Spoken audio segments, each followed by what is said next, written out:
NSUI protest ನಲ್ಲಿ ನಟಿ ಹರ್ಷಿಕಾ ಪೂಣಚ್ಚ ಭಾಗವಹಿಸಿದಾರೆ. ಅವ್ರ ಹತ್ರ ಮಾತಾಡೋಣ, ಏನ್ ಹೇಳ್ತಾರೆ ಕೇಳೋಣ ಈ ಘಟನೆ ಕುರಿತು.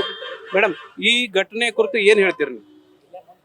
ಖಂಡಿತ ಆಗ್ಬಾರ್ದಂತ ವಿಷಯ. ಅಂದ್ರೆ ಈ ಒಂದು ಪ್ರೊಟೆಸ್ಟ್ಗಳು, ಈ ಒಂದಷ್ಟು ಏನೇನು ಜನ ಸೇರ್ಕೊಂಡು ಒಂದು ಅಭಿಯಾನ ಮಾಡ್ತಾ ಇದ್ದಾರೆ. ಇದರಿಂದ ಇನ್ನು ಮುಂದೆ ಅಟ್ಲೀಸ್ಟ್ ಹೆಣ್ಣು ಮಕ್ಕಳಿಗೆ ಸೇಫ್ಟಿ ಸಿಗ್ಬೇಕು ಸರ್. ಈಗ ನಾವು ಮುಖ್ಯವಾಗಿ ನಾವು ಅದೇ ಬೇರೆ ಎಲ್ಲ ಮಾತಾಡ್ಕೊಳ್ತಾ ಇರೋದು ಏನಂದ್ರೆ, ಹೆಣ್ಣು ಮಕ್ಕಳಿಗೆ ಈ ತರದ್ದು ಒಂದು ಎಲ್ಲಾದ್ರೂ ಈ ತರ ಕ್ರೌರ್ಯ ಆದಾಗ ಇಮಿಡಿಯೇಟ್ ಅವ್ರಿಗೆ ಏನಾದ್ರು ಆಕ್ಷನ್ ಆಗ್ಬೇಕು. ಅಂದ್ರೆ ಇಮಿಡಿಯೇಟ್ ಈಗ ಅವ್ನ್ ಸಾಯಿಸದ್ನಾ ಅವ್ನ್ ಸಾಯ್ಬೇಕು, ಇಲ್ಲ ಆ ತರದ್ ಇಮಿಡಿಯೇಟ್. ಅಂದ್ರೆ the law has to be so strict that ನೀವ್ ಹಿಂಗ್ ಮಾಡ್ತಾ ಇದ್ದೀರಾ, ಕೆಲವು ದಿನದಲ್ಲಿ ಶಿಕ್ಷೆ, ಇಲ್ಲ ಅವತ್ತೇ ಶಿಕ್ಷೆ, ಆ ತರದ್ದು ಒಂದು ಬರ್ಬೇಕು.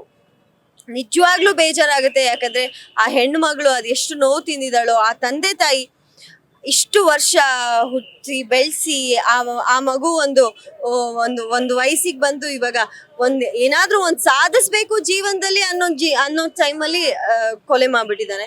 ಸೊ ನಿಜವಾಗ್ಲೂ ಇದನ್ನ ಯಾವ ರೀತಿಯಲ್ಲೂ ನಾವು ಕ್ಷಮಿಸಕ್ಕಾಗಲ್ಲ, ಇದನ್ನ ಖಂಡಿಸ್ಬೇಕು. ಆಮೇಲೆ ಈ ತರದ್ದು ಇನ್ನು ಮುಂದೆ ನಡಿಬಾರ್ದು, ಯಾವುದೇ ಹೆಣ್ಮಗುಗ್ ನಡಿಬಾರ್ದು. ಸೊ ಈ ಸೇಫ್ಟಿ ಅನ್ನೋದು, ನಾನು ಇಲ್ಲೆಲ್ಲರೂ ತುಂಬಾ ಜನ ಗಂಡ್ಮಕ್ಳು ಎಲ್ಲರೂ ಇದ್ದಾರೆ, ನಾನು ಕೇಳ್ಕೊಳ್ಳೋದಿಷ್ಟೇ, ಹೆಣ್ಣು ತಾಯಿ, ಹೆಣ್ಣು ದೇವತೆ, ಹೆಣ್ಣನ್ನ ಲಕ್ಷ್ಮಿ ರೂಪದಲ್ಲಿ ನೋಡ್ತೀರಾ. ಹೆಣ್ಣು ಹುಟ್ಟಿದ ತಕ್ಷಣ ಮನೆ ಲಕ್ಷ್ಮಿ ಬಂದ್ಲು ಅಂತ ಹೇಳ್ತಾರೆ. ಆ ತರ ಇರ್ಬೇಕಾದ್ರೆ ದಯವಿಟ್ಟು ಆ ಹೆಣ್ಣಿಗೆ ಸಿಗುವಂತ ಗೌರವ, ಹೆಣ್ಣಿಗೆ ಸಿಗ್ಬೇಕಾಗಿರೋ ಗೌರವನ ಕೊಡೋ ಹಾಗೆ ಮಾಡಿ. ಎಲ್ಲಾದ್ರೂ ನಿಮಗೆ ಯಾವ್ದಾದ್ರು ಹುಡುಗ ಫಾಲೋ ಮಾಡ್ತಾ ಇದ್ದಾನೆ, ಇಲ್ಲ ಯಾರಾದ್ರೂ ಒಬ್ರು ಹುಡುಗಿಗೆ ಅವಾಚ್ಯ ಶಬ್ದದಿಂದ ಬೈತಾ ಇದ್ದಾನೆ, ಇಲ್ಲ ಯಾವ್ದಾದ್ರು ಆತರ ನಿಮಗೆ ಕಂಡ್ರೆ ದಯವಿಟ್ಟು ಇಮಿಡಿಯೇಟ್ 112 ಫೋನ್ ಮಾಡಿ ಪೊಲೀಸಿಗೆ ಕಂಪ್ಲೇಂಟ್ ಮಾಡಿ ಅಂತ ಹೇಳಕ್. ಈ ಪ್ರತಿಭಟನೆಯಲ್ಲಿ ಭಾಗವಹಿಸಿದ ಅದೆಷ್ಟೋ ವಿದ್ಯಾರ್ಥಿನಿಯರು ಹೇಳ್ತಾ ಇದ್ರು, ಈ ಘಟನೆ ಆದ್ಮೇಲೆ ನಮಗೆ ಕಾಲೇಜಿಗೆ ಹೋಗೋದಕ್ಕೆ ಭಯ ಆಗ್ತಿದೆ ಅಂತ ಹೇಳ್ತಿದ್ರು. ಎಂತ ಸೇಫ್ಟಿ ಬರ್ಬೇಕಂತೀರಿ? ಖಂಡಿತ ಹೌದು. ಇವಾಗ ಪಾಪ ಆ ಕಾಲೇಜಲ್ಲೇ ಓದ್ತಾ ಇರೋ ಎಷ್ಟೋ ಮಕ್ಕಳಿಗೆ ಕಾಲೇಜಿಗೆ ಹೋಗೋದಾ ಬೇಡವಾ, ಹೇಗ್ ಹೋಗೋದು ಅನ್ನೋ ಭಯ ಬಂದ್ಬಿಟ್ಟಿರುತ್ತೆ. ಇದಾಗಬಾರ್ದು, ಇದು ಎಲ್ಲೂ ಆಗ್ಬಾರ್ದು, ಇಡೀ ನಮ್ ದೇಶದಲ್ಲಿ ಎಲ್ಲೂ ಆಗ್ಬಾರ್ದು, ಯಾವ ಹೆಣ್ಣು ಮಗುಗೂ ಆಗ್ಬಾರ್ದು.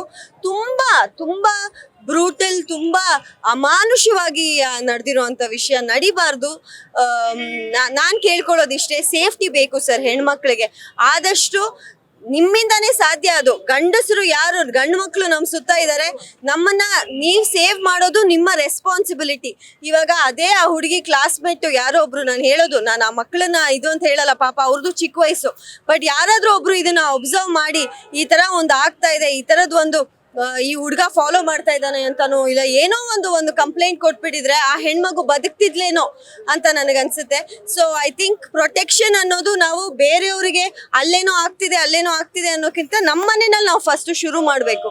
ನಮ್ಮ ಸುತ್ತಮುತ್ತ ಏನಾಗ್ತಾ ಇದೆ, ನಮ್ಮ ಹೋಗ್ಬರೋ ಬೀದಿಯಲ್ಲಿ ಏನಾಗ್ತಿದೆ ಅನ್ನೋದನ್ನ ಫಸ್ಟ್ ನೋಡ್ಬೇಕು ಅಂತ ನಾನು. ಆರೋಪಿ ಅತ್ಯಂತ ಬ್ರೂಟಲ್ ಆಗಿ ಮರ್ಡರ್ ಮಾಡಿದ್ದಾನೆ, ಅವನಿಗೆ ಏನ್ ಶಿಕ್ಷೆ ಆದ್ರೆ ಒಂದು ಸಮಾಜಕ್ಕೆ ಒಂದು ಸಂದೇಶ ಹೋಗತ್ತೆ ಅನ್ಸುತ್ತೆ ಸರ್. ಅವನು ಐ ಮೀನ್ ನಾನು ಜಡ್ಜ್ ಅಲ್ಲ, ನಾನು ಇನ್ನೊಂದಲ್ಲ, ಬಟ್ ನನ್ನ ಪ್ರಕಾರ ಅವ್ನ್ ಸಾಯಿಸಿದಾನ, ಅವ್ನ್ ಸಾಯ್ಬೇಕಲ್ವಾ ಸರ್, ನ್ಯಾಚುರಲಿ. ಇವಾಗ ಲಾ ಹೆಂಗ್ ಬರ್ಬೇಕಂದ್ರೆ, ನೀನ್ ಕದ್ದಿದ್ಯಾ, ನಿನ್ ಮನೇಲಿರೋದು ಅಂದ್ರೆ ಇನ್ ಮೇಲೆ ನೀನು ಅದ್ರ ಬಗ್ಗೆ ಯೋಚನೆ ಮಾಡಬಾರ್ದು, ಆ ರೀತಿ ಒಂದು ಶಿಕ್ಷೆ ಆಗ್ಬೇಕು.